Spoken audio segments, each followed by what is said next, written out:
এই যে আজকে অন্য একটা জায়গায় নিয়ে আসছি, এটা হচ্ছে করলা আমাদের লাগানো হয়েছে। এটা মোটামুটি ছোট মাপে 1 বিঘা, মানে আপনার 33 শতক করলা লাগানো হয়েছে। তো এবছরে এত বৃষ্টিপাত, যে খুবই বৃষ্টিপাত হওয়ার কারণে করলাগুলো কিন্তু গাছগুলো ঠিক করে হতে পারেনি। দেখতে পাচ্ছেন করলাটা মারা গেছে প্রায়। এই যে ফল, এদিকে ফল কিন্তু প্রচণ্ড হয় এই করলাটার নাম 13-15 সাইজ, ঠিক আছে। তো করলাগুলো এখন কিন্তু আমরা ভাবছিলাম যে গাছগুলো প্রায় মরে গিয়েছিল। এই যে এখানে যেমন দেখতে পাচ্ছেন এরকম অবস্থা ছিল, ঠিক আছে, এরকম অবস্থা ছিল। কিন্তু এখন কয়েকদিনে গাছগুলোর কি হচ্ছে, কুশি ছাড়ছে, এই যে ডগা ছাড়ছে, প্রচণ্ড নতুন নতুন ডগা, এই যে দেখতে পাচ্ছেন নতুন নতুন ডগা ছাড়ছে। আবার দেখবেন যে এটা 15 দিন পর গাছটা, করলাগুলো সেই নতুন নতুন ফল ডগা বার হবে। এই যে করলা চলে আসছে ডগা, এই যে করলা। কিন্তু গাছটা 10-15 দিন আগে এত গাছগুলো খারাপ হয়ে গেছিলো অবস্থা, যে মনে হয় করলাটা হবে না। কিন্তু এখন কিন্তু অবস্থা অনেকটাই ভালো করলা। আর যে ডগাটা আপনারা দেখতে পাচ্ছেন, মনে হচ্ছে যে এই করলাটা হবে না। পুরো জমিটাই দেখাচ্ছি আপনাদের, চারিদিকটাই এই যে করলার ডগাগুলো কেমন নতুন নতুন বার হয়েছে, দেখতে পাচ্ছেন চারিদিকে এরকম বার হয়েছে।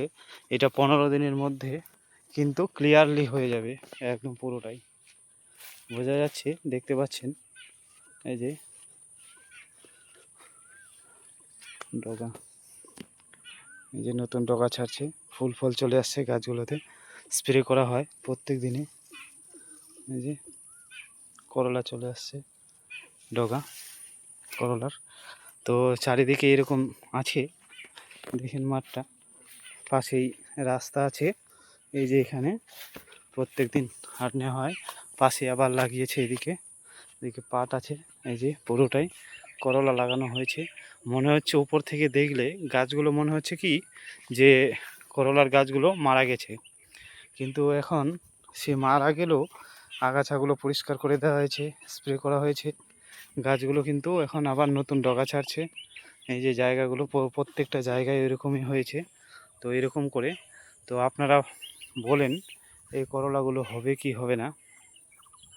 এরকম পুরো জমিটাই লাগানো হয়েছে, দেখতে পাচ্ছেন পুরো জমিটা। আমি বলছি এটা ছোটো মাপে 1 বিঘা, মানে 35 শতক, যে পুরোটাই দেখাচ্ছি আপনাদের এক ক্যামেরার মধ্যে বন্দিতে, ঠিক আছে। দেখেন তাহলে বুঝতে পারবেন। এই যে এটা বুঝতে পারছেন কতটা আছে।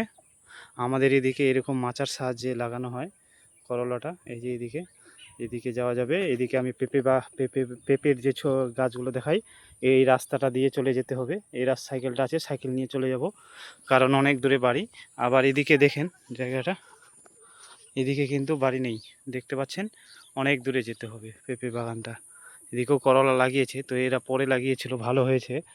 আর আমরা যে পেঁপে গাছগুলো লাগিয়েছি, এই যে জঙ্গলটা দেখা যাচ্ছে, পরের যে জঙ্গলটা দেখা যাচ্ছে, ওই জঙ্গলটা দিয়ে যেতে হবে পেঁপের বাগানে, একদম ওই জঙ্গলে, ঠিক আছে। ওই যে একটা জঙ্গল দেখা যাচ্ছে, এই জঙ্গলটার এখানে যেতে হবে, এই যে এখানে, ঠিক আছে। এরকম জায়গায় অনেকটা দূরে পেঁপে বাগানটা লাগিয়েছি। তো আজকে আমি ভাবলাম যে আমাদের যে করলাটা কেমন আছে একটু দেখাই। তো আপনারা কমেন্টে জানাবেন যে করলাগুলো হবে কি হবে না, করলা গাছগুলো, ঠিক আছে।